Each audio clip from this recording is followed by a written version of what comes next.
Hello, everyone, and good evening. It is Strategic Sundays, number 2. Not because it's poop, but because it's us. Seth and me. And it's the number 2 of our series.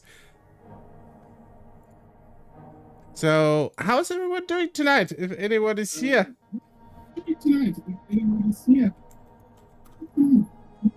Seth, you're echoing.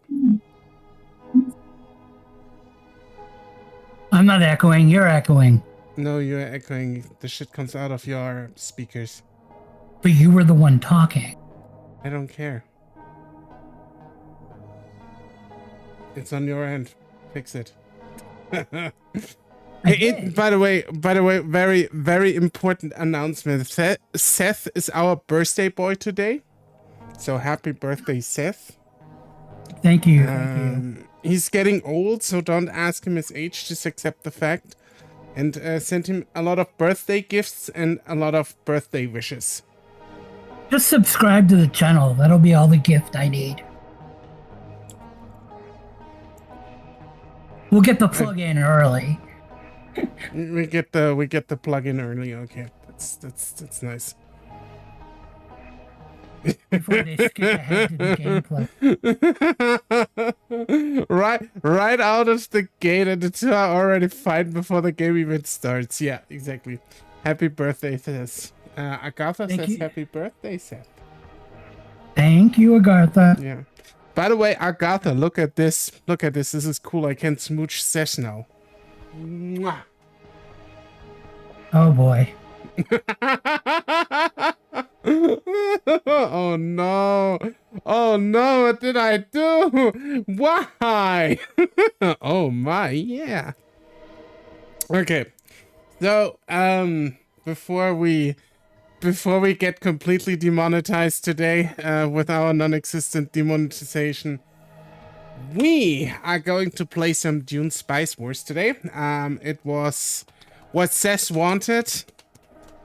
Let's get a restraining order. Yeah, you better get a restraining order. No, actually, it's what was it was something I suggested because it's highly topical, and I thought we talk about a few fun stuff, mainly all things Dune, because Dune is fun, and is actually not as successful as Lord of the Rings, but should be, for various reasons.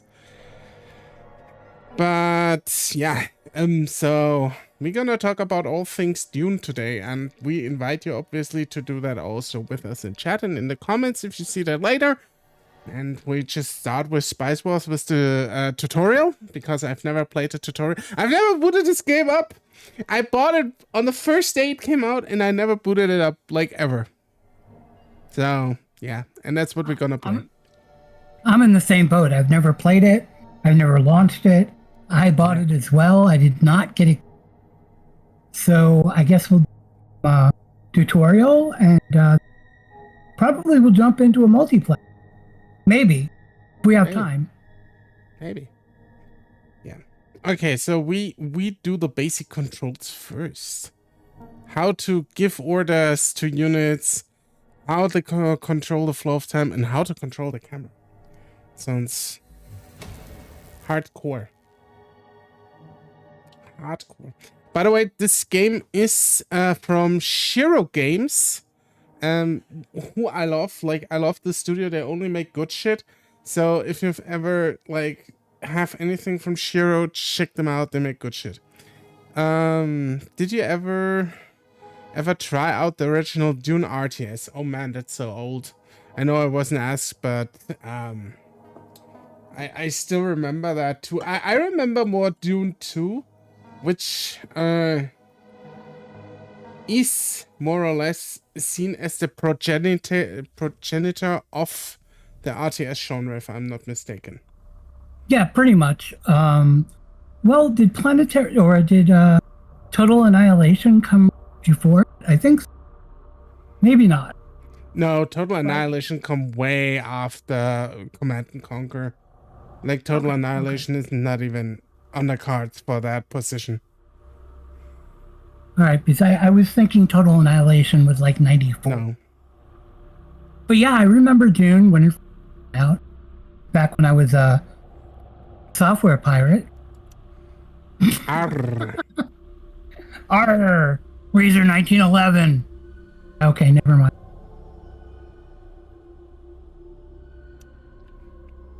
So, House Harkonnen looks cool in the OG Dune RTS. Yeah, I think that, yeah, that's actually, yeah, I would agree with that. I would agree with that. Unlike the movie, they don't look cool in the movie.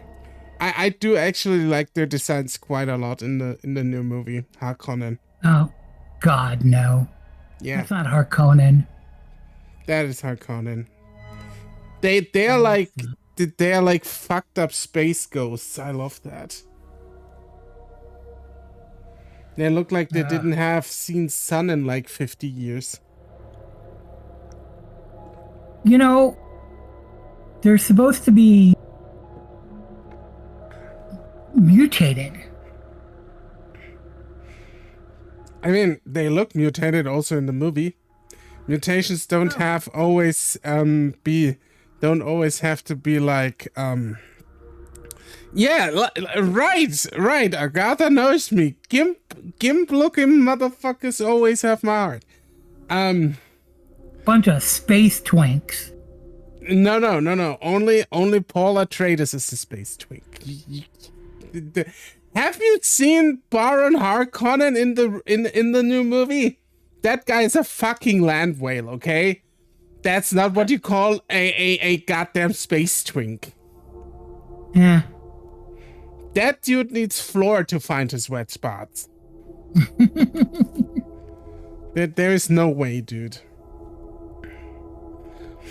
I mean, like Timothy Chalamet or whatever the name of this actor is a bit twinky. I will agree to that. But overall, the new movie that released this week is pretty darn good, actually. Wasn't he in Twilight? Oh no, that's Robert No, Pattinson. No, Chalamet's he wasn't. Not from Twilight. No, he's from something else, I guess. Yeah. I don't know much about him because I really don't like him. I mean, a lot of it's because of Dune. I think he was completely cast. That he is not Paul Atreides. I don't care what you say. I don't even think he was pretty miscast. I think he doesn't have the looks, but he's a good actor. I think. I think he has presence on screen, and that is more important than the looks, I feel like. I would have rather seen someone like Tom Holland get the part. Nah, he's too deep into spiders. Well, yeah, that's true. Speaking of spiders, you want a spider gift, old man, for your birthday? No spiders. No spiders. Okay. I'm highly scared of spiders. I don't think I have full-blown arachnophobia, but if I had a gun on me and I saw a spider, I would shoot it, not caring what was on the other side of the wall. As you command. At your service, sir. Awaiting command. Oh. So this is an RTS-4X. Yeah, that's an RTS-4X, and that's like the weirdest thing in the world. How does that work exactly? I have no clue. We're about to find out, yeah. Based American take. We're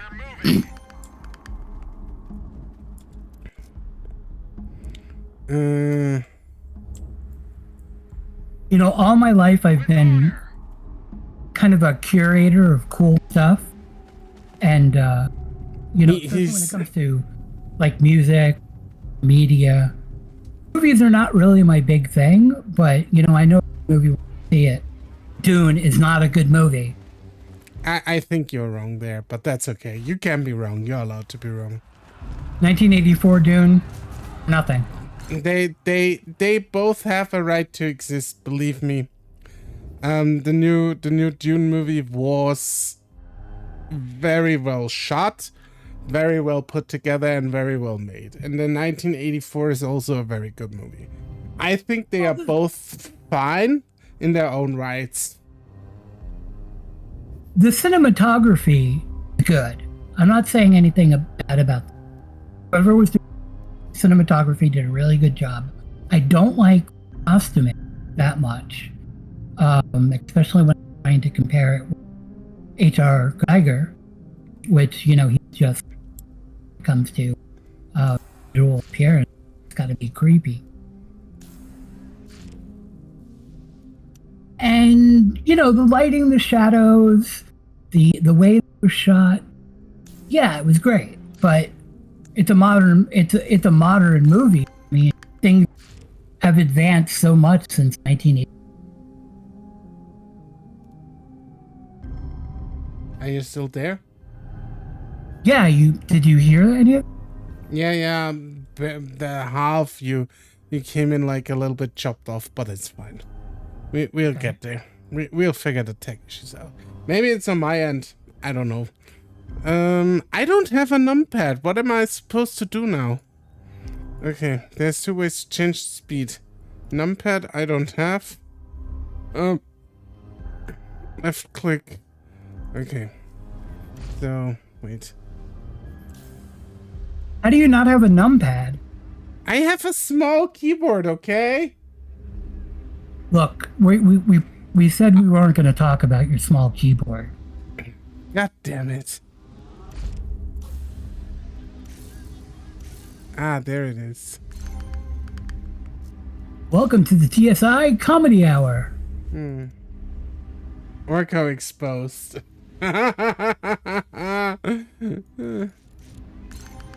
We were going to call this TSI Uncensored for a while. Yeah. TSI After Dark. More like TSI After Dorks.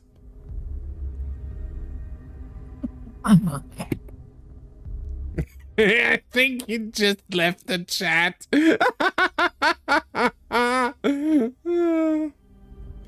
that was too much. Bada boom. I had to mute. There were some dogs barking. Oh, the dogs were barking. Okay. Was like woof woof. You need to set up a noise gate. I have one when I'm in OBS, but I have how to do that in Discord. I guess what I need to do is route my audio through something that I can put VST plugins into and put up a noise gate and then pipe it into Discord. You can But pipe maybe my I'll do that on Discord. He said pipe. Yeah. I said what I said. I didn't set up a soundboard. No! Not the soundboard! I have a soundboard. Oh my. But only... What are you drinking? Orco, No, what are you drinking? What am I drinking? Yeah. I'm drinking a pineapple lemonade. I have coffee and then I have a cup of kiwi apple water.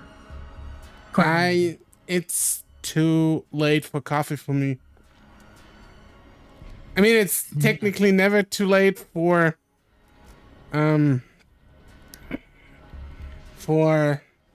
coffee, but I have to get up tomorrow and work. So, yeah. Is this the new thing? No, that starts either on Tuesday or Wednesday, depending on how fast I can get out of the old job. Fair enough. Yeah. So it looks pretty standard RTS. Right click to select, left click to move. No, you actually do it the other way around.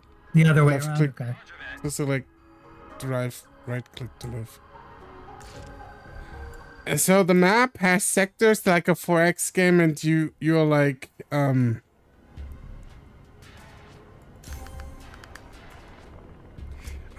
it is. There we go. There's the recon.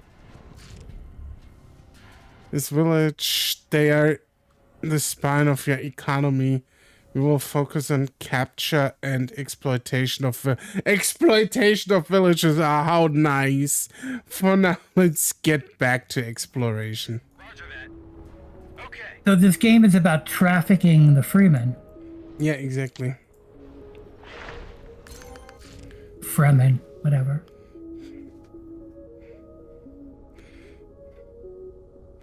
This is a natural resource that will provide bonus. What, that will provide? Who proofread that shit? Bonuses to the region. You can select it to discover the effect. Minerals. Plus 100% plus Crete factory resource production. Okay. The region is fully reckoned. You know a lot more about your surroundings already. No, because the surroundings... I only know a second surrounding. Well, whatever.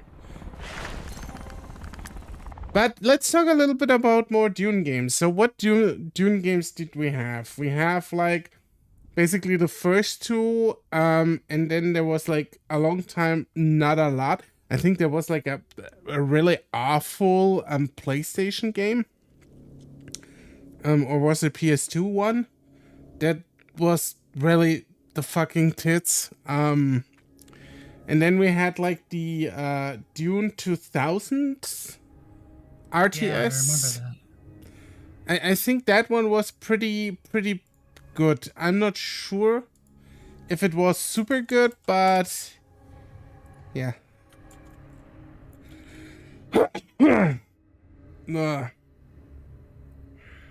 There is I think it's a massively multiplayer that's coming out. Yeah, it's like a yeah, it's this is by Funcom too, because they got the Dune license, and the other one is basically Conan, but with Dune. Yeah. Didn't Funcom do? So let's see. We've got the original Dune, then we had Dune Awakening, and yeah, Emperor Battle of Dune, which was a Westwood game as well. I have no clue if that was any good. So Dune Awakening is the MMO. Yeah, that's coming out soon. That's, like I said, that's basically the Conan game. What's it? Conan Exiles, exactly, but with Dune. And then there's Frank Herbert's Dune, which is and weird based name on the Sci-Fi Channel's miniseries.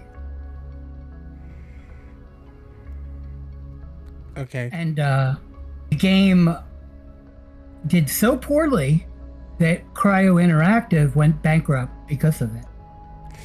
That must have been the fucking awful one I was talking about earlier. It's a 3D game. Yeah, exactly. Yeah, that's the one from 2001. That was god awful. I wasn't sure if it was for PS1 or for PS2, but it was for one PS. It was for PlayStation 2. It's awful. It is just god fucking awful, that game. Like, it really is. And then Metacritic gave it a 48 out of 100. Yeah, it's amazing. So it's PS2 and Windows. Yeah. Yeah, I just knew that it was released on a console, like I said. I don't think it matters if it's on PC and the console. I think it just matters that it bankrupted Cryo and that it's, yeah. Now we also have the board game Dune that what is it? Oh yeah, right. I always forget that we also do board games in this endeavor here. The board game is one of the best board games ever made, and it's at the top 10 Board Game Geek. Yes, sir. Good lord, Sir? since it came out, and not Modern Wolf Company. the same guys that do Eternal card game. Direwolf. Direwolf came out with the digital version, and these are the same guys that did the digital version of Root, and it's supposedly really, really good. Could be. I've never played it. You could tell me like it would suck my dick and I wouldn't know. I've played the board game before. I should load up the digital version. It's just sick over the last 6 months. I've been Is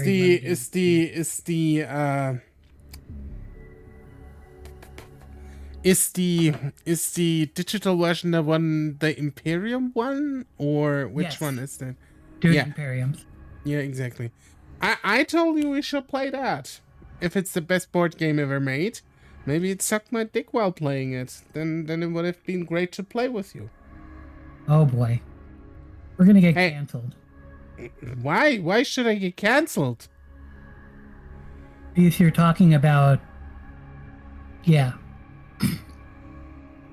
big D. I didn't say you. I said the board game.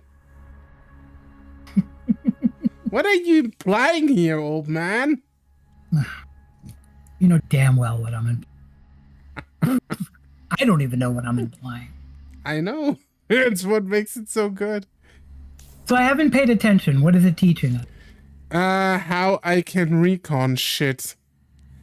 So you just move your unit into the area? Yeah, basically I can also just tell the Ornithopter to do an auto recon feature.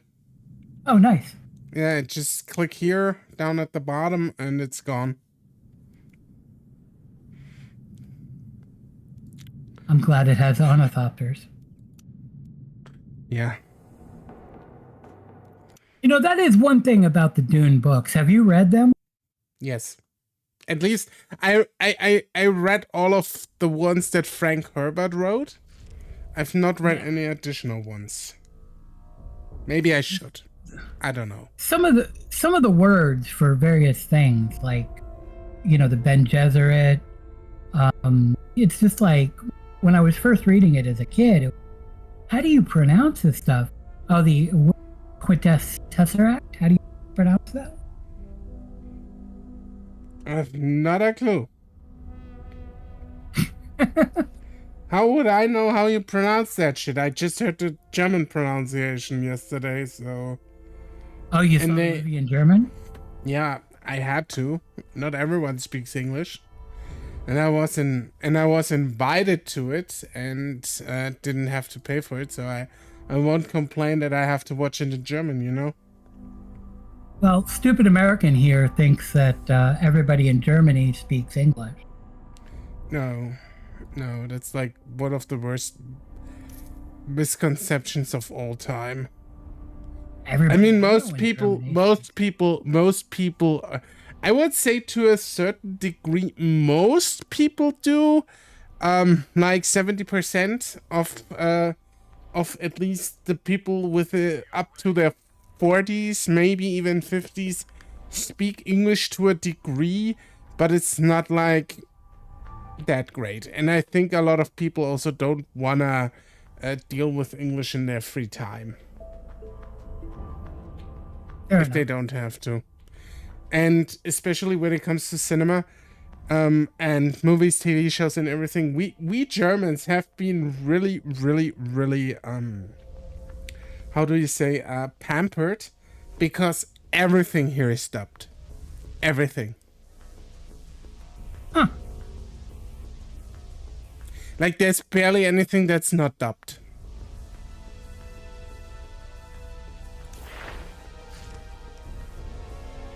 Look at this weak village. Annexing it will provide great practice for you and your troops. Okay. Let's murder a few innocent villagers. Yay. That is fun. Yeah, let's commit war crimes. Pillage the children! Yes. I almost said something I would have regretted. Me too.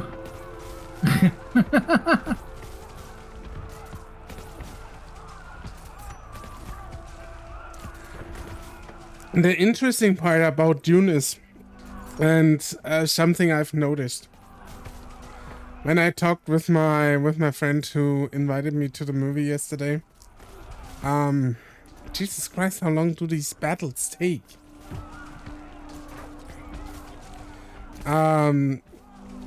Dune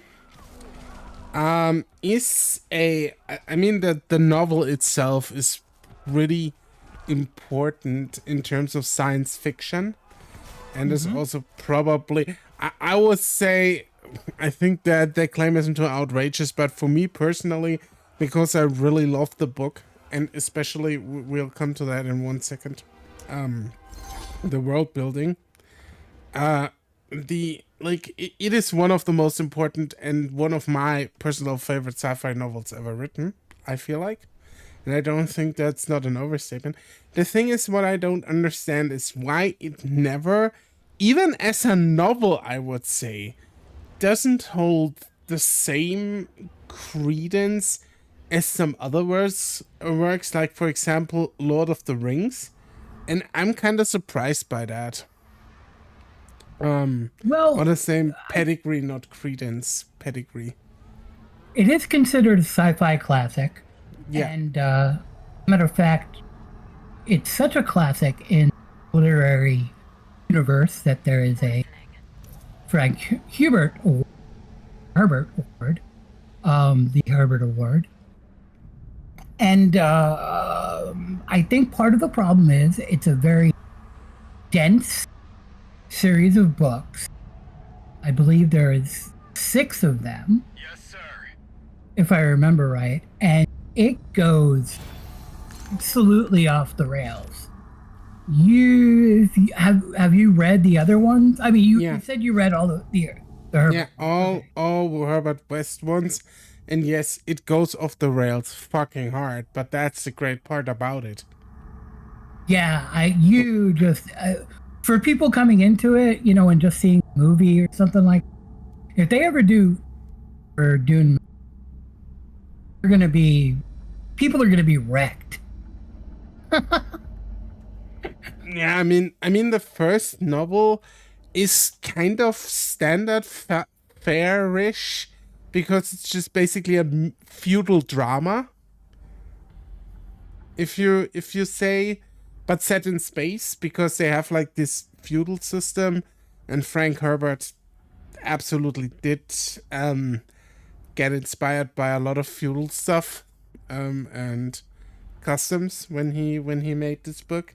But like after that, it goes completely off bonkers.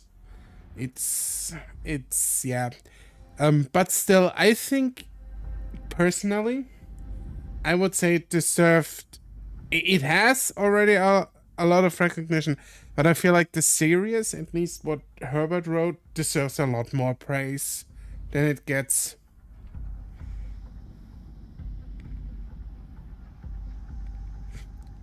It's interesting because it's a hero's journey, standard fare science fiction hero's journey, but then at the end, it takes the U-turn, and instead of hero's journey, it becomes something. I mean, how much do we go into this here? I don't know. Paul is not really a great guy. No, but you know that from the first book on, I would say. Oh, absolutely.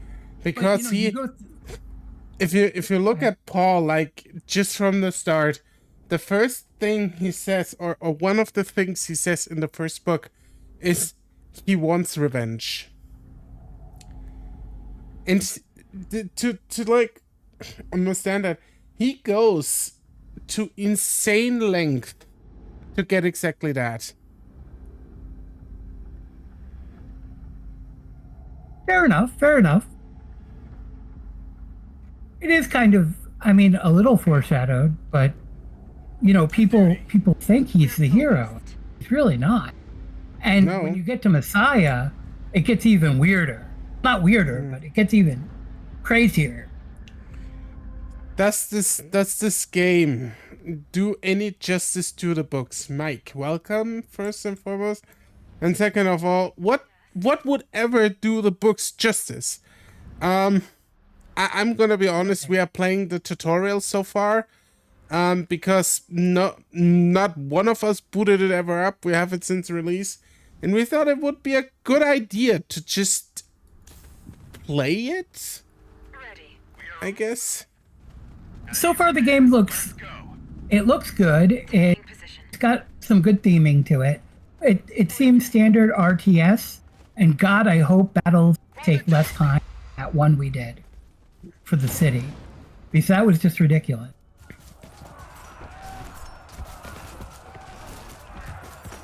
We have more troops now, so it should be fine. We're focused. Well, I guess while the battle's going on, you can go to your cities and set production and stuff like that. With honor. Yes, sir. Sir. Can you fuck those Harkonnen up, please? Thank you. Yes. Received. Maybe move a little bit away from them and start shooting.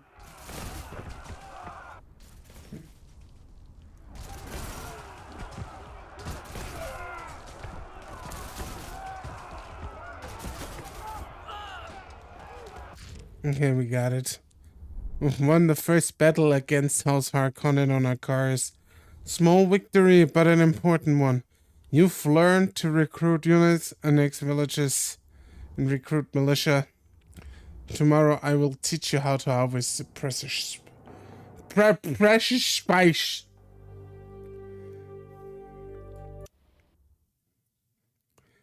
Precious spice. Do you want to be my spice girl, Seth? If you want to be my lover, you got to get with my friends.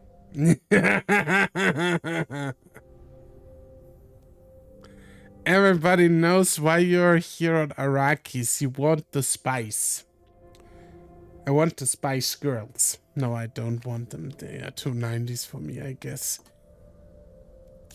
So today we learn about... While you're on Arrakis, you must pay imperial tax every 25 days. You should always start harvesting spice as soon as possible. Oh shit. Okay, so imperial... Oh my.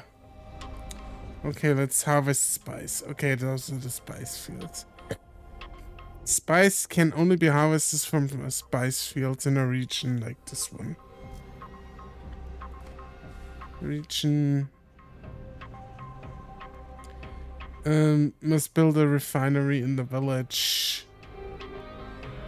It's going to be the first building on the planet. Okay, so buildings. First thing we need is a refinery. Okay, there we go. Ah, okay, you can basically put this adjacently over here. It's also what we're going to do.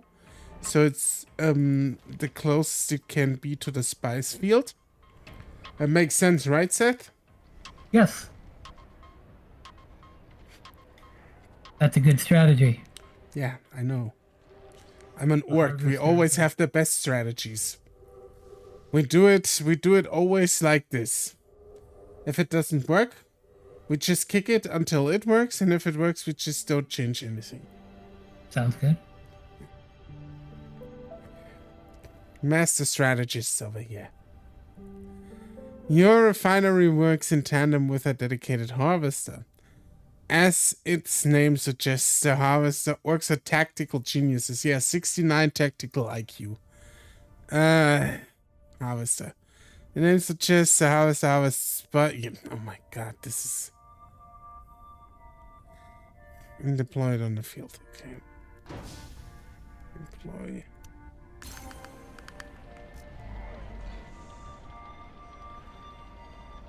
A carryall carries the harvester to and from the spice field. Why? Well, because it's like that in the universe as well. But that's something that never made sense to me within the universe. Why are the harvesters like brought to these big fields?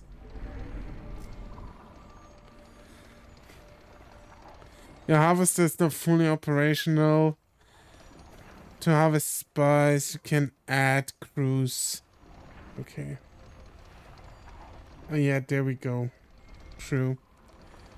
Could have harvested. Well, part of the reason it flies in via Yeah. the carrier is so that it minimizes its exposure to the sand. Yeah. Yeah. I mean, there are reasons for there, but I find it still incredible funny that it does that, or that the book did that, essentially.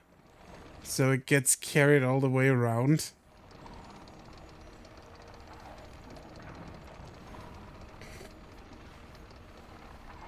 Okay. Harvested Oh, boy. spice either is immediately sold for Solari or stockpiled to pay the Imperial tax.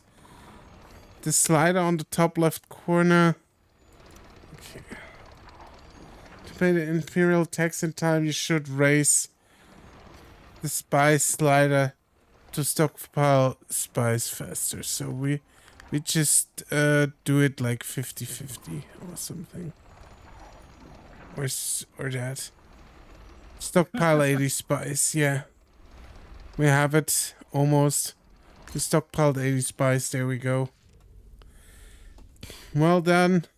With all the spice in your stockpile, you will pay the next Imperial tax easily. Now you can start making your spice production more sustainable.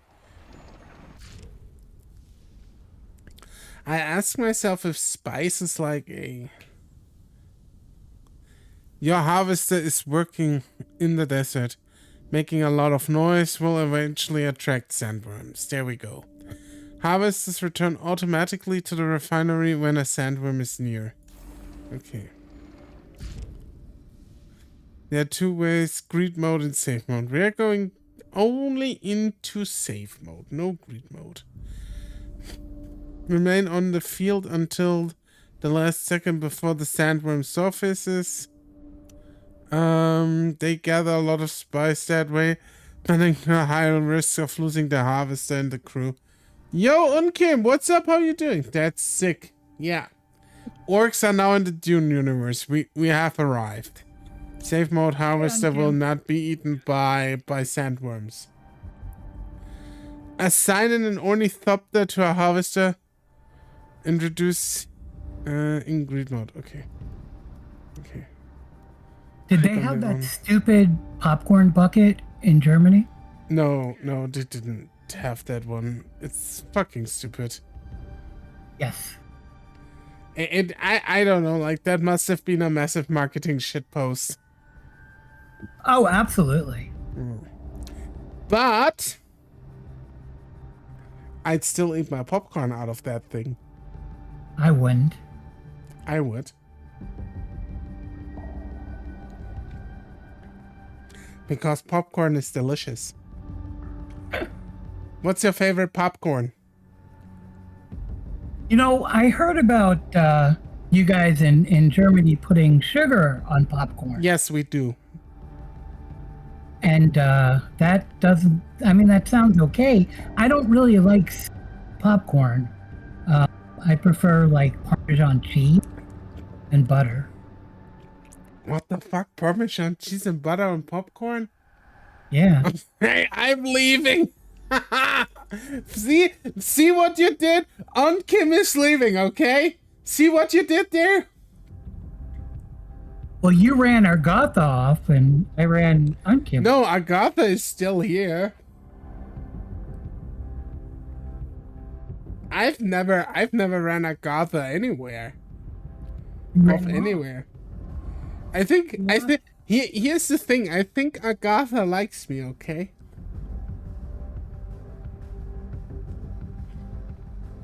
Maybe.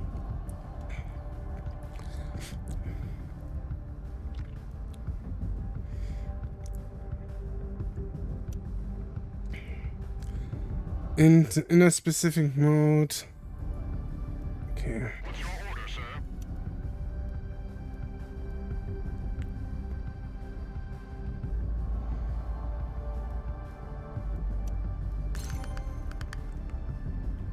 Avoid the sandworm.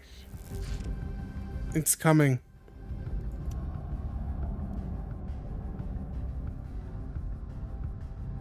Now look, the sandworm has been spotted. I'm just a humble lurker. I know you are. Do you guys have also 300 different types of popcorns in Germany? Here in Portugal, there's only salty or sugar. That's it. And that's the same here.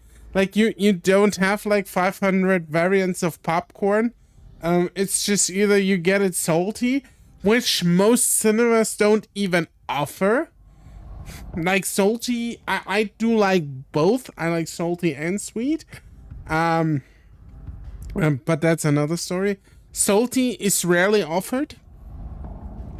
Sweet is the most common one. It's just what people eat when they go in cinemas. We have other things. We have like nachos with like 50 different dips. Like salsa isn't like a good enough dip. Like we have to have cheese and I don't know, cream and whatever, sour cream and shit like that. And barbecue. You gotta put barbecue on it. Exactly. But that's also all you get. Like, you only get the nachos and the dip. I mean, that sounds like it's not a lot, but I know you guys have like totally fancy nachos with like jalapenos on top and then like a mountain of cheese and then it's baked and then you get like the dip on the side and whatnot. I don't know. At the theater, it's kind of like fake nacho cheese, and that's about it. Maybe some peppers. I mean, it's not a restaurant. You haven't been to the cinema in my city, Kim. I'll tell you, it is a goddamn restaurant. Because if you go to the deluxe cinema there, like they have like these deluxe rooms, and you have an entire menu in this deluxe room, and you can like order a fucking meal there and eat while you watch the movie. You know, and that is your city is. That's not a lie. That's not a lie. I will send you the fucking menu.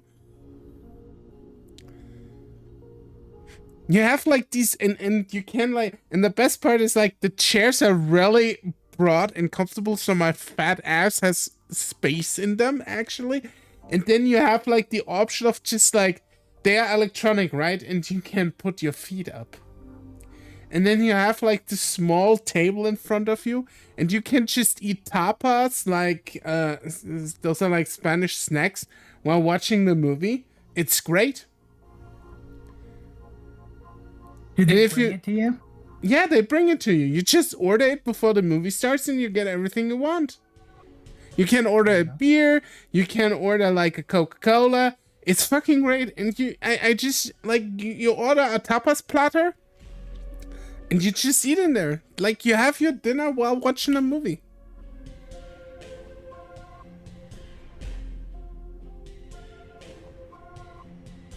I like how Seth is now completely silent. At least you can also watch the movie. Yeah, you can. But it's a brilliant atmosphere. Like, it's so relaxed, it's so easy. And if you go, and this is the cool thing about it, like, if you go into that specific cinema, or in these kind of rooms, right, there's less people in there, and people who are there are usually there because they want to watch the movie and don't want to talk. So they shut their mouth because the tickets are fucking expensive to those rooms. The base entrance price is like 25 euros. Oh, wow. Yeah. But people shut the fuck up and watch the movie. There's nobody fiddling with his phone and whatnot. Yeah, for $25, if someone was talking next to me, I'd punch them. Like I said, most people are there to watch the movie. And so you don't have that issue. Some might be a little loud when they eat. That has happened before, but yeah, it's, I guess, the worst thing that can happen. Nachos aren't the quiet food. I mean, it's okay. The price point makes things a lot. The price point makes things make a lot more sense. Yeah.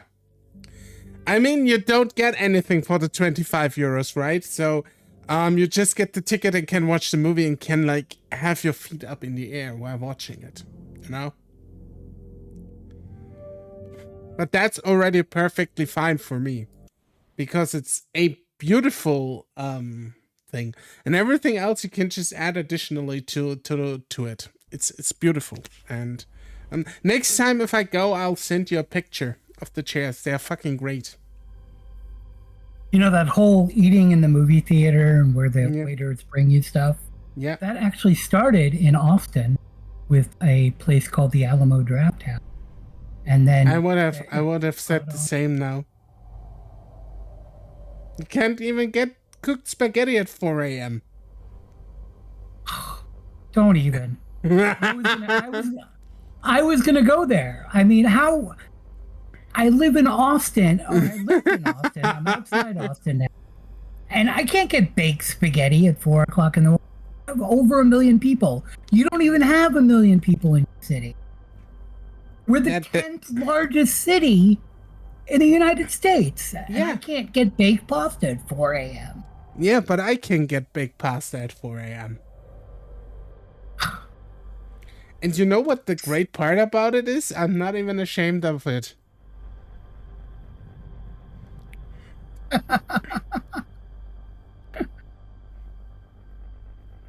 Come home drunk and you can order baked pasta. Yeah. What the hell? Yeah, and you get it.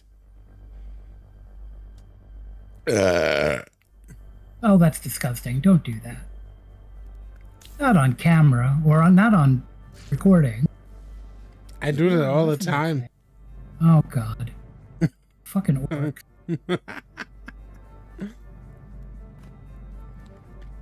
We spotted a crash shuttle far away from our territory. Okay. Yes, sir. I need the ornithopter, I guess. Select your trooper. And go there. Can only like take hours until they are there. I don't even know what baked pasta is, but at this point I don't even want to ask. Okay, I googled it. It looks delicious. It is delicious. There's like, it's called al forno in Italian, so basically out of the oven, and they bake it in various different ways. It's It's kind of like bacalhau, but instead of cod, it's pasta. Yeah, I guess. Units lose supplies outside of your territory. When out of supplies, units will lose health instead. Okay. The supply of your units is represented by the orange bar under the health bar. Okay. You can also look at the exact number by selecting the units. On duty. Investigate the crash site. Yeah, I mean, they have to reach it, my dude. Oh my gal. Send the trooper back to your village, okay?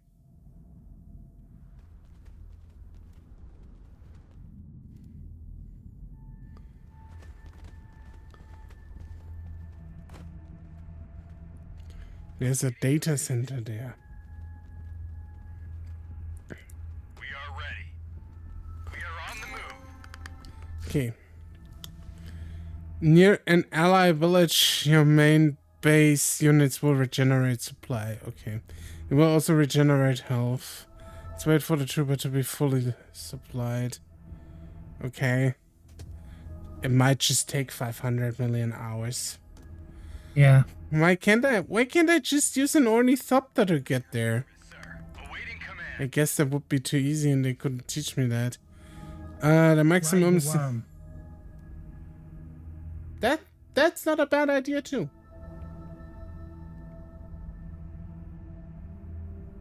Riding the worm. More water means supply, which means your units can go farther away. Okay. We need more water to reach it. Okay. The easiest way to get water is to build dew collectors in the villages. Okay, let's do that. Yeah. There we go. Another one. Here, I guess. In the 3 villages, it says. Is the single player campaign versus AI? It's the tutorial so far. We haven't gone over the tutorial because we've been talking about a lot of shit and not really playing the game, but it's fun so far. Tutorial seems to be pretty good. It's pretty involved. And I like my involved games. I just doubt we are getting over the tutorial phase today. But next week, we're gonna play a multiplayer match, Seth and me. Co-op or head-to-head? Or, yeah, head-to-head. I guess you can't do co-op. You can do co-op, yes. Oh, yeah, I guess against the AIs. Yeah, exactly. That's what we're gonna play. Okay. Yeah. There are many other sources of water, but you will have to find them on your own. Oh, thanks, game. Yeah, there's so many other sources of this water, but yeah, go fuck yourself, player. Yes. Buildings require water to function. Parched people cannot work. No shit, Sherlock. The many buildings in your villages consume the many buildings in your... What? The many buildings in your villages? What the fuck is this English? Consume most of the water you produce. You should demolish some of them. Where is this studio located? I don't know where Shiro Games... I don't know where Shiro Games is located, but I'm gonna be honest, like, this is... The English is kind of weird. Well... Now you have enough water to reach the crashed At your service. shuttle. Okay. Yes, sir. Shiro Games is a video game development company in Bordeaux, France. Okay, I'm not surprised. Bad English, good wine. Yeah, yeah, they are French. Now everything makes sense. Now everything makes sense. Unkim just revealed everything to us.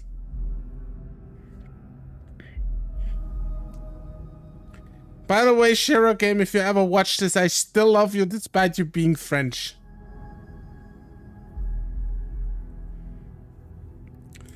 Being French can happen to the best of us.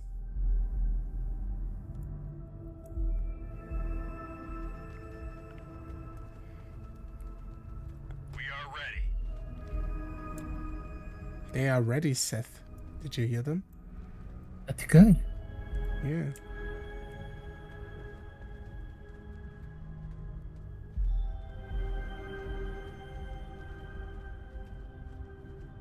We're moving. Okay. They are still moving. The game looks really well done at a glance, quality-wise. I think it's a good game. Yeah. So far at least it seems to do a hell of a good job at capturing the spirit of Dune, which I would like to say is the most important part. Funcom is an interesting company. I played Anarchy Online for a while. Played The Secret World. Funcom is Swedish, isn't it? Yes. Yeah. They have the Conan license now, and I wish they would do more with the Conan license, kind of. I mean, they did some stuff. They did, I think the one game that Petroglyph did, Conan Unconquered, is an absolute magnificent shit show, and I love it. I just wish they would do more with the Conan license overall. There was a great, man, I'm so hyped to get my hands up on Dune Awakening. Yeah, yeah, but it's gonna be Conan Exiles with Dune, but it's gonna be fine. I'm pretty sure it will be. Congratulations, Nobleborn. You understand the importance of supply and water. You still have much to learn, but I've taught you all I know. Which is basically Ark Yeah. in the Dune, or Rust in the Dune. I don't think it's gonna be Rust or Ark. We'll see how they will incorporate most of the stuff. Never played either of those, but I'm down. How they incorporate like the world of Dune in that formula, because it would be an interesting survival MMO. That's for sure. But Sure. yeah, we'll see what they do. Maybe it's finally an MMO worthy of playing again. I haven't played a good MMO since Dark Age of Camelot. Dark Age of Camelot. Yeah. Great game. Yeah.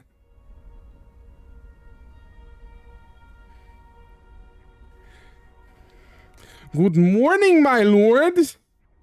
You asked for a refresher on everything a proud leader needs to protect his standing within the Forfreluches. Let's begin today with a few reminders on the Landsrat Council. We'll have a few mock councils today, but first, let's look at the political capability. Ah, yes, okay. Influence and vote. Influence and vote are the resources for the politics. Votes are our direct political power. When the council is in session, we can use the amount of votes. Not doing so would be a waste. Okay. Alright, people, time to watch some TV shows, have fun, and remember to drink water on Arrakis. Thank me later. I wonder why we should drink water on Arrakis. Unkim, take care. Thank you for being here, and have a nice evening with your TV shows. Take care, Uncle. Influence is more versatile, but also less permanent. Like votes, we can use it on resolutions to increase their vote total, but unlike votes, influence used that way is lost. Influence is also used for most diplomatic actions. As we are constantly producing more influence, we should not hesitate to use it. Okay. Let's start our first mock council. Okay, infrastructure control. Votes. Is in session.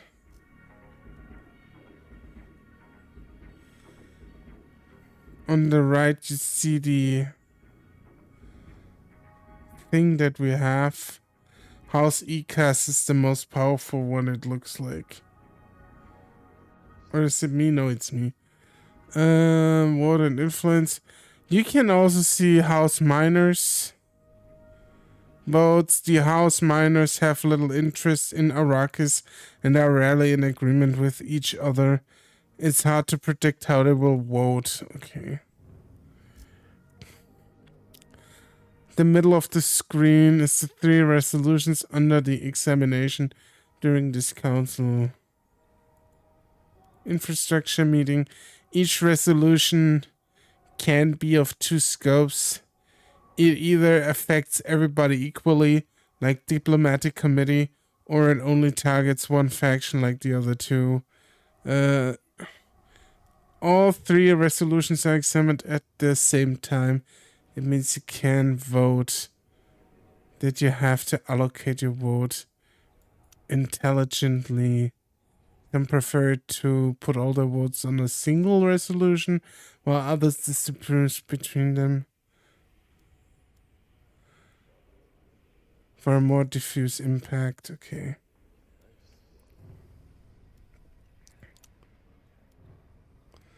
I don't know what we're supposed to do here.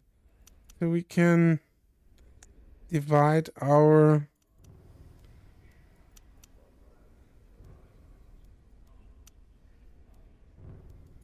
go. Okay. If you keep increasing the vote count, it will use influence instead. And the count will be blue. Ah, okay. So I have to go down to like this. Okay. Happy with your votes. Okay. Could this humble viewer make a request? Yes. You can make a request.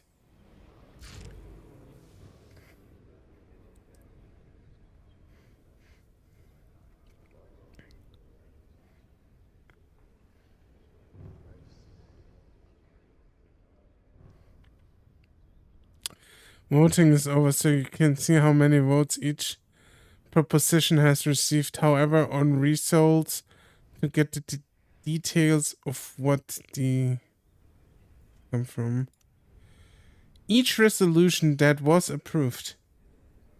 Can I ask you to tell a joke on stream? I will say yes, but it has to be still toss safe somewhat. So let me guess. Two Fremen walk into a bar. I have no idea where to go with that one. I know.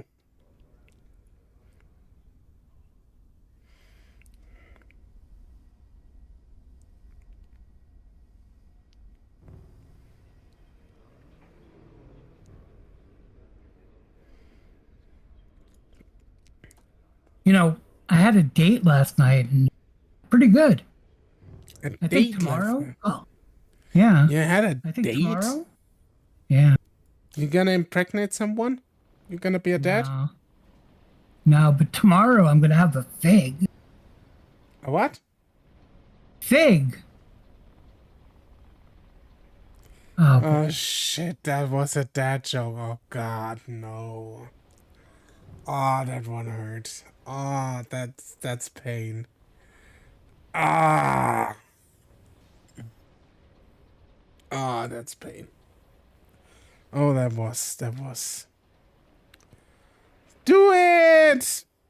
I did. Okay. Okay, no, he wants me to tell a joke. Okay, I got one joke here. What is yellow? No, wait. I have to look up what I want to say. Give me a second.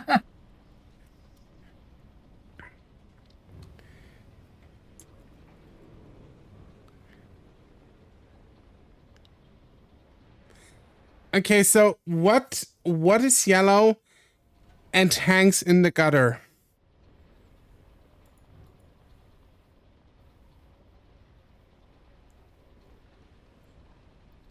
Oh no. Oh. Ah, okay. Okay, Agatha, I got your message. I will deliver it in German. Here you go. Wenn es das Lundstück gibt und Slottermeier, ja, Bayerhund, das oder die Flipperwald gesputt. What the fuck is this German? It must be.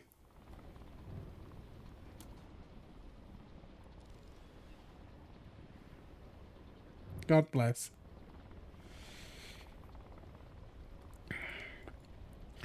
The council is now over. You can unpause and close the window. It was beautiful. Thank you. No, thank you. Okay, I'm gonna close the window. Council is over. Should I ask Argatha a joke? No. Hey, Argatha, why did the German chicken cross the road?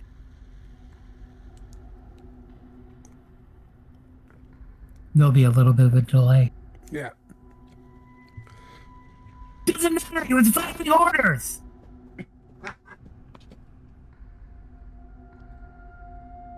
Ja, die Orders, ja. Bitte folgen Sie den Anweisungen. Achtung!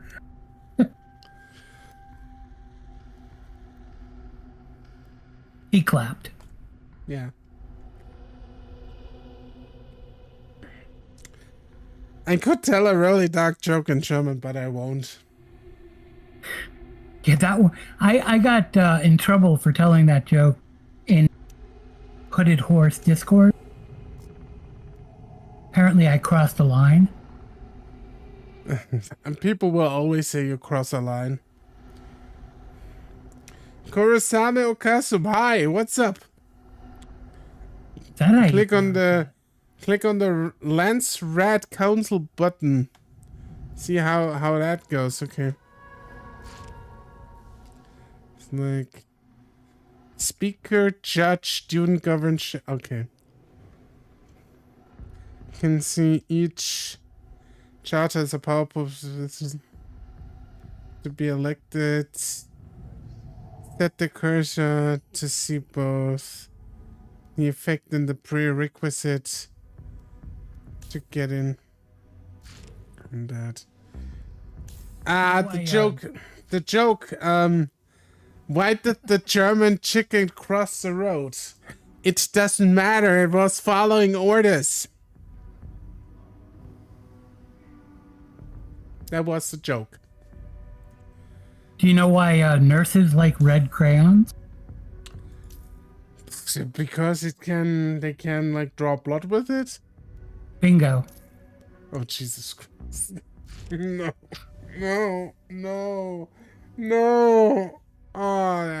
Oh God, no. That one was even worse than your date and fic joke.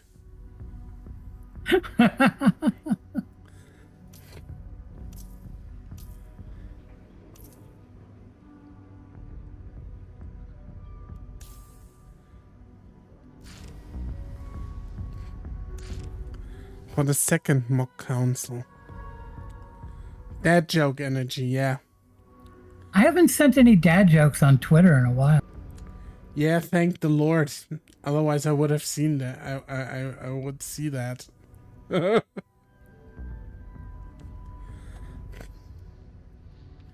Need to change that, Seth. Yes, he actually does. Yeah, I do. Post the dad jokes. Today. Yes.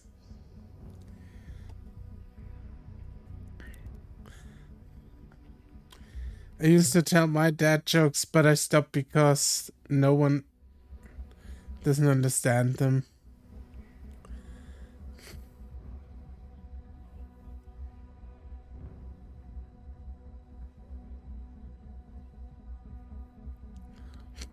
Free the dad jokes. They are being held hostage. A shame, Kurosame. Okay, what am I supposed to do in here? As you can see, charter has replaced regular clothes.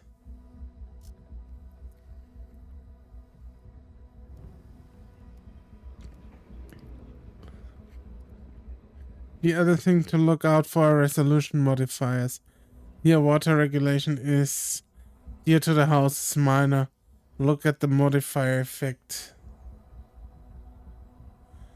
If this resolution passes, all factions who have voted for it will be granted 10 in the Landsrat meeting. Okay. So I'll vote for this, I guess.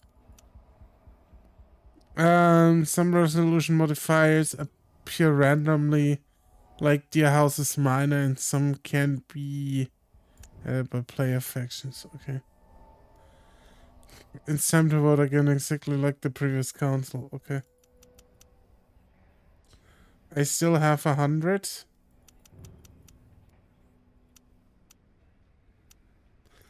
I'm gonna vote those. But I will... Looking forward to the update. I mean the update for this game. Unlike other resolutions. Oh, nice. Yeah. Seems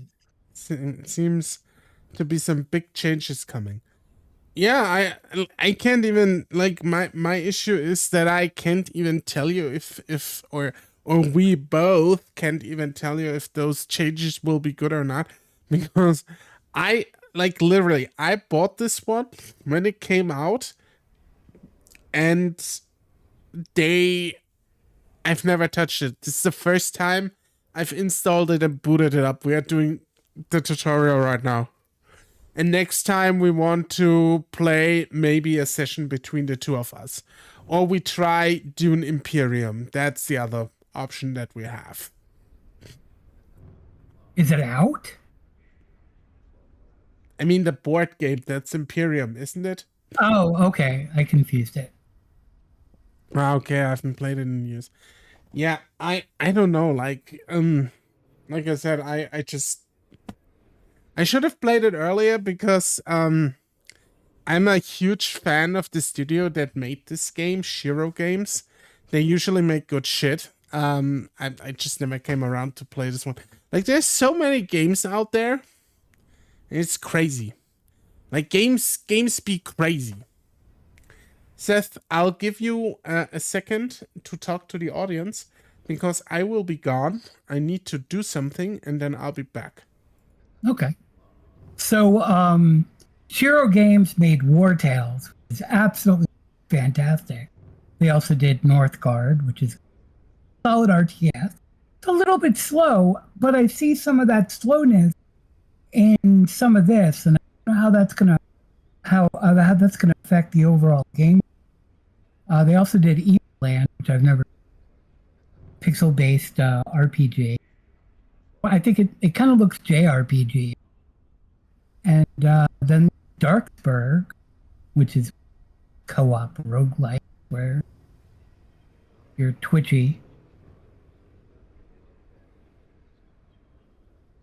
What else did they do? I think that's it. I think that's everything.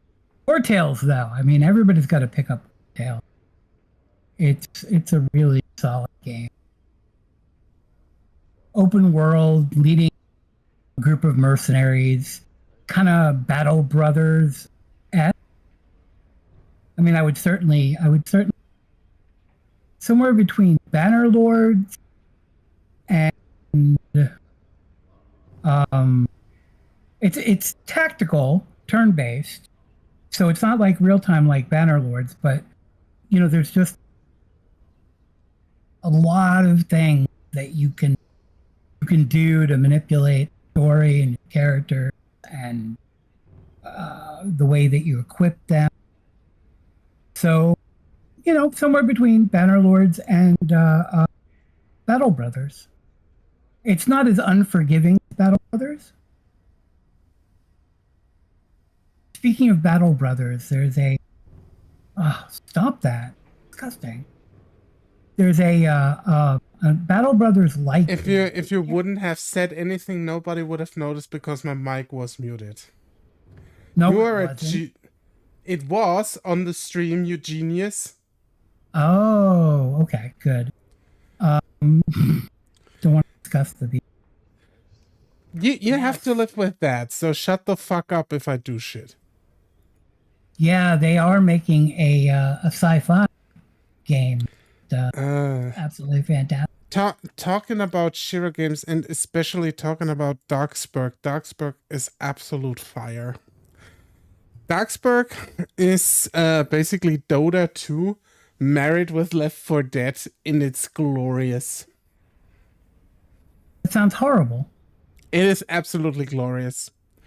It's just a dream game. It isn't. It really isn't. It's just insane. The mixture is just out there completely. It's not even that good of a stream game. It's just wild. And I'm here for it. So, Okasum says I've been playing along. Everybody's screwing each other. It's hilarious ways of great fun. And, you know, I see that, and I think in a multiplayer environment, it would be really cool. I'm just not sure how it plays out in single player from the aspect of what is the AI really. I don't think the AI is actually, and that kind of bothers me. You mean Darksburg? No, Solomon Fernum. Okay, some switch topics. Oh, okay. We switch topics, okay. Ah, yeah, okay. Everyone screwing each other over in hilarious ways is great fun. Yeah, like I said, Stolium is fun and has really great mechanics, but I feel like if you're a single player gamer, you're not gonna have a good time with it. Because it's way too basic. It's way too basic to do anything in this game. Yeah, I see that. Yeah. The AI is purely training for multiplayer. And that's great and all, but how often can you get a multiplayer game going on and you have, 4 or 5 friends? And, from a sales perspective, are people going to be buying a game player heavy? And the answer seems to be yes. Let's see, let me pull up.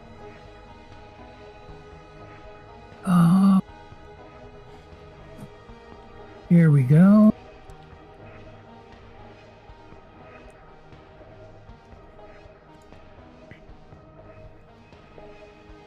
So it's made $500,000 about. It's pretty good. Give or take that $500,000, possibly $750,000, possibly 2/3 of a million.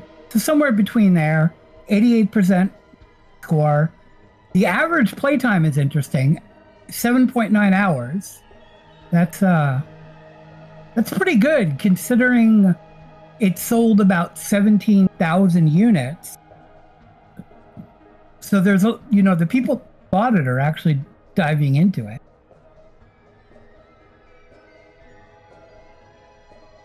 I mean, if it works for League of Geeks, then I will gladly eat my words. I still stand by my review. I think multiplayer, if I had to give it a ranking, I would give it an 8. And I think for single player, maybe even an 8.5.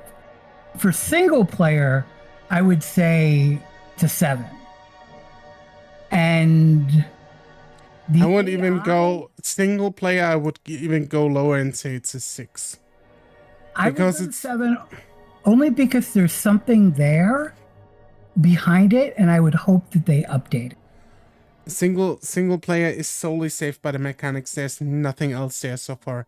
Yes, you can update that's clearly, but at the current state, it's a 6 out of 10 for the single player. And if I had to rank the AI with a 1 to 10 rating, I would give it 5.5. I think Kursama makes a good point when he says live multiplayer. I think this is probably something that we too might have underestimated. Is the asynchronous multiplayer, and that this probably clicks with a lot of people that usually don't play multiplayer games. Yeah, asynchronous is the way to go. And I wish Steam supported asynchronous a little bit better than it does. I want to see it pop, and maybe it does now. I don't know. It's been a while since I've done a game. I want to see it pop up in my Steam client that it's my turn when the other players finish, because I don't want to have to, going back into the game to figure it out. I wanted to tell me the iPad is, I've been doing board games on the iPads like 2012. And that is such a great environment for asynchronous games. The single player experience is only bad because the AI is so bad. I think that's not the only issue with it. I do really think the single player is utterly limited. Like I said, it's like they have some great lore going on, but there's no campaign to like tie this into a knot. You have barely any maps to choose from. Like, you always look at the same fucking environment. If you play single player games, skirmishes gets boring after a while. Like there's no challenge mode or anything. It's like basic. It's like really just basic. And even like these weird missions that they have, these weird 8 missions, they are not that great either. So yeah. I wish all turn-based strategy games supported asynchronous multiplayer. Amen, brother. Or sister. If the AI thought like a person and reacted realistically to my actions, it would be so much better in my opinion. I think it would be a step up, but I wouldn't say it would be the whole package. Well, you know, it's funny. AI is a big subject for me, and I really have tried to assist in any way possible to get good AI in strategy gaming genres, because you know, Stellaris is a great game that has a AI that doesn't know how to play the game. So once you learn what the AI and how the AI is going to, say, build its bases up and set its economy, you can manipulate it so many different ways. I don't think there's a challenge to that. But Brad Wardell of Stardock, Galactic Civilizations, says that in Galciv 2, like 70% of the players never took the AI off of easy, which sounds insane to me. I want an AI that gives a challenge. Now, people don't like playing chess against a grandmaster computer because it's just going to beat every time. So the object is to design an AI that reacts realistically and gives you the illusion that it knows what it's doing. The object is to delight the player. Yes. Okasum says it becomes more of a puzzle game and working out how to exploit the AI. Orco, are you there? Yeah. Okay. I did just move us to a different screen because we're talking now and there's no point in playing the game. Yeah. We'll get some playtime in next week. I mean, sure. We started talking about AI and I can go out. Yeah, no, it's fine. It's fine. Continue.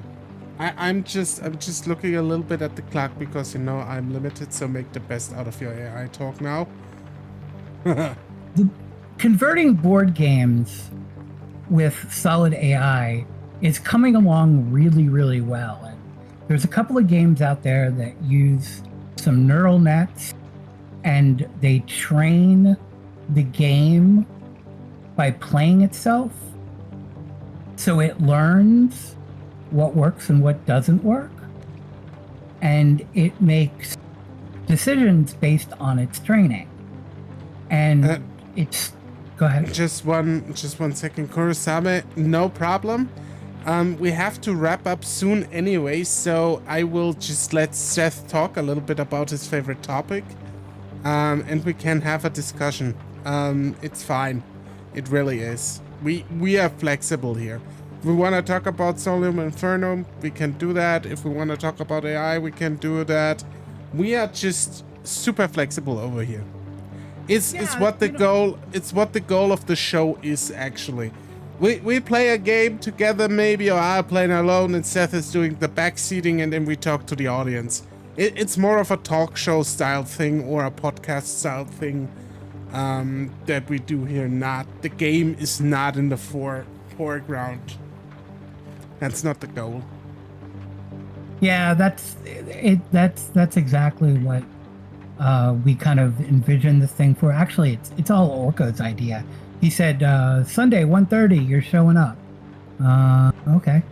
And obviously I missed last week because our internet was down. Yeah. But so I've done some podcasts with the Game Wisdom folks, and you can find them linked in our YouTube page. There's a playlist for podcasts that are outside Strategy Informer. You And we can. had in- You could also link to them. Like, there's the option in YouTube that you can like do recommended channels, and you could put them up there too. Yeah, Game Wisdom is, I think, a recommended channel. If not, I need to put it on. But Yeah, anyway, but- we had Teresa Derringer. What is Teresa's last name? Anyway, we had Teresa. She's the owner of Temple Gates Games, and she used to work at Maxis, and so we're both EA alumni. And she took this guy's Keldon Jones's work and adapted it to a few different games. Keldon Jones made a fan version of the board game Race for the Galaxy, and the AI is fantastic. So they took that and they turned it into a real licensed product. And then they did Roll for the Galaxy. And just recently they did Dominions. And Dominions is the first deck building card game that came out in 2008, board game, and has like 15 expansions and hundreds of awards. It really swept the board gaming scene. But you have like tons of cards, maybe say 900 different cards that all interact differently based on what you're playing against. Anyway, so they trained this AI, and it plays really well through any of the expansion. The base game is free, and then you pay for the expansions if you want it. It's async, it's regular, it's on Steam. Check it out, Temple Gates Games. But that is one of the best examples of solid AI. Now, if you take that and apply it to, obviously a 4X game is a lot more complex than a board game. So my thought is you have various components sitting and analyzing various parts of the game. Like, okay, this is what you're building. I'm seeing what you're building. I'm seeing these units. I'm seeing this positions on the map. I'm seeing I can go here to take this area to get these resources. And then that talks to a central brain that takes all the input and then sends it back down to give the build orders and to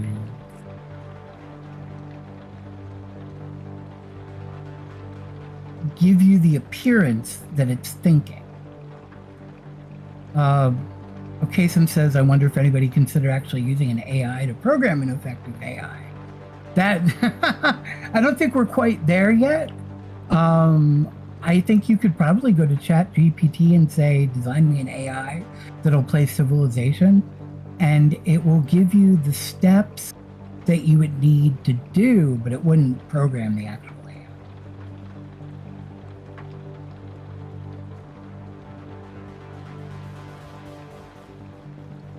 I don't know.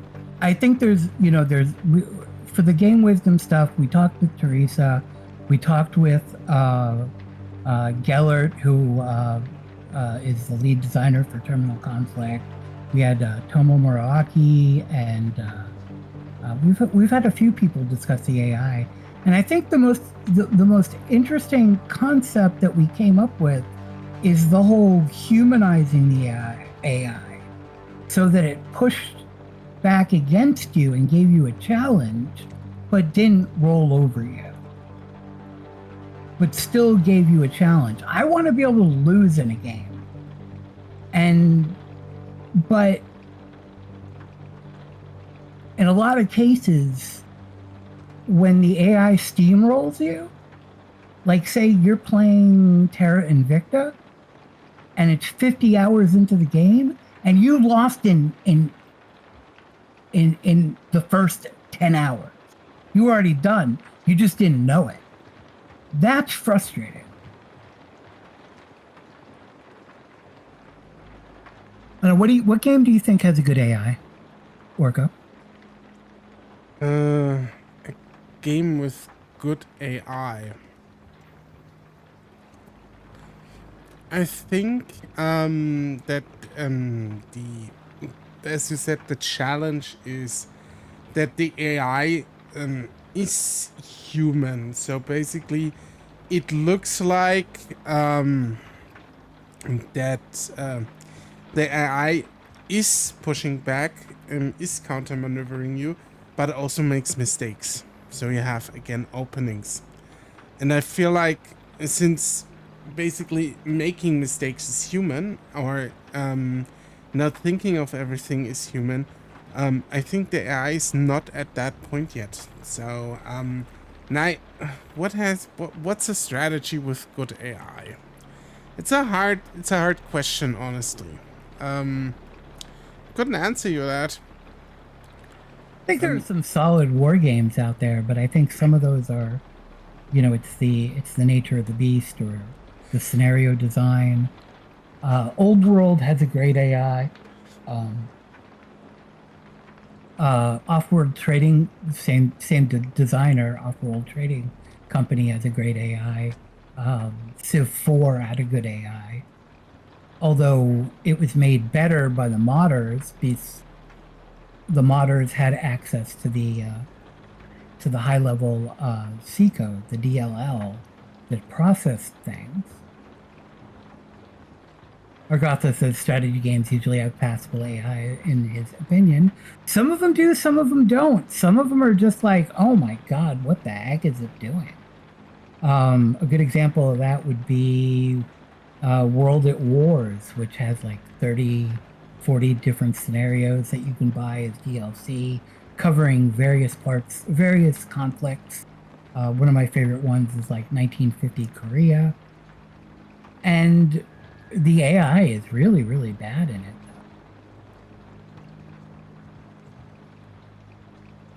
Yeah, it's difficult, I think, to. I mean, I will agree with Agatha to some extent that strategy games have probably, or have to have, especially when they are more single player focused, have to have a bit more of a passable AI. I think in action games, you can get away with like coding a bunch of shit in and that's it. In strategy games, the AI has to react much more dynamically to whatever you do. So you have to have at least a certain degree of AI in place, so it works out. I think there's still room for improvement, especially when it comes to strategy games. I think while strategy games have some of the better AI, they also have like the highest ceiling to achieve when it comes to that. Yeah. Sometimes a game is over-designed, and I think in Stellaris' case, not to poop on Paradox, but I mean Stellaris suffers from this problem. Yes, poop on Paradox, please. Hearts of Iron suffers from this problem. Victoria 3 suffers from this problem. Crusader King suffers from it. You see a pattern developing here?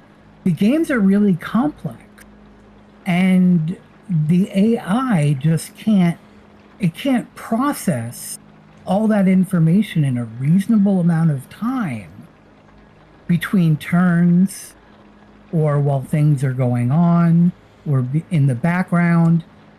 It can't keep up, and there's also memory limitations that you have. But I do think that is more down to design and coding, right? Because I wouldn't put it past through to Paradox that they are still using the jankiest AI they have, and just like add a bunch of code lines to make it appear it's gotten better, and that's it. Well, they've been using the same engine for 15 years. So. Yeah, see, that's your problem.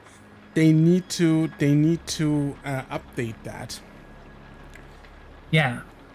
I don't think I've ever seen enemy AI ever react. Yeah.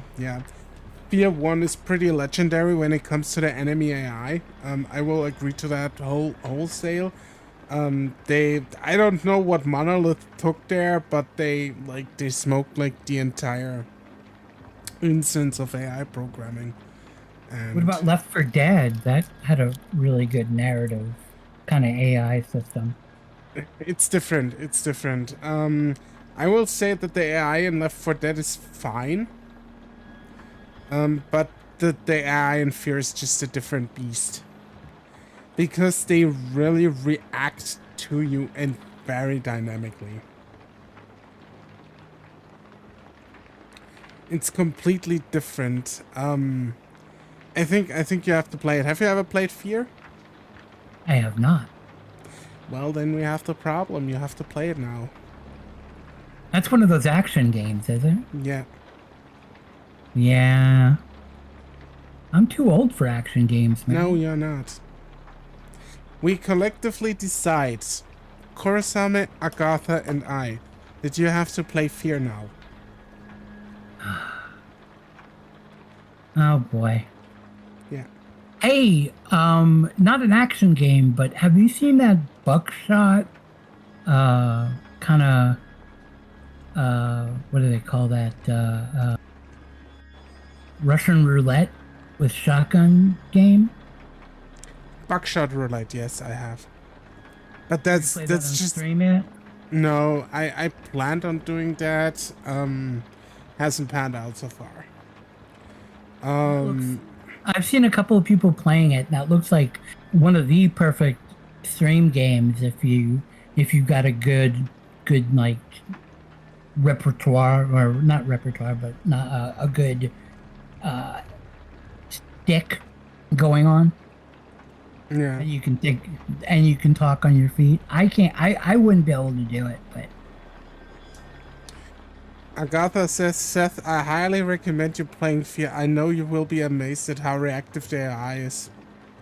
I think buckshot roulette is only good if you can like keep track of chance and are good at math, which I'm not, so it's probably gonna go pretty fucked up very soon.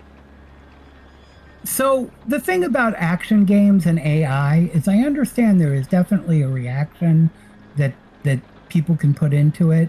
I don't really know a lot about programming AI, say for a Metroidvania or a fighting game.